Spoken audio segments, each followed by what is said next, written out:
40 வருடங்களுக்கு முன் 80களில் வாழ்ந்த இனிய வாழ்க்கை. செருப்பு அருந்தால் தைத்து போட்டுக் கொண்டோம். காதலித்து திருமணம் செய்தாலும் கணவனை வாங்க போங்க என்றுதான் மனைவி அழைப்பாள். ஆணியில் மாட்டி கிழிந்த துணியை தைத்து உடுத்திக் கொண்டோம். முதல் நாள் கூட்டு, பொரியல், ரசம், சாம்பாரை சுண்ட செய்து பழங்கஞ்சியுடன் பருகினோம். எல்லா கல்யாணத்திலும் மதிய உணவு பிரதானமாக இருந்தது. வடை பாயசத்துடன் வீட்டு சொந்தங்களே பாசத்துடன் பரிமாறினார்.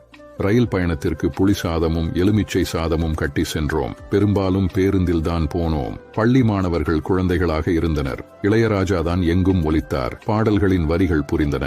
காதலிப்பவர்களுக்கும் உறவுகளுக்கும் கடிதங்கள் எழுதினோம். ரஜினி, கமல் பொங்கல், தீபாவளி கிரீட்டிங்ஸ் கிடைத்தது. உண்டு கழித்து தீபாவளிக்கு சினிமா பார்த்தோம். காணும் பொங்கலுக்கு உறவுகளை பார்த்தோம். திருடனை பிடிக்க ஊரே ஓடியது. பாம்பு அடிக்க பக்கத்து வீட்டு மாமா வந்தார்.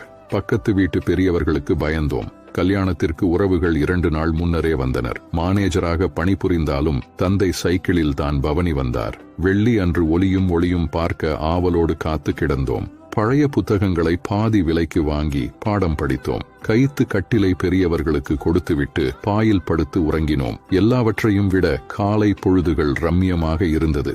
முன்னேற்றம் என்ற பெயரில் நல்லவற்றை தொலைத்தோம். நாகரீக போர்வை போர்த்தி நாசமாய் போனோம். அன்றைய வாழ்க்கையில் பிரச்சனைகளும் இருந்தன. இன்று பிரச்சனைகளே வாழ்க்கையாகி போனது. Download ShareChat.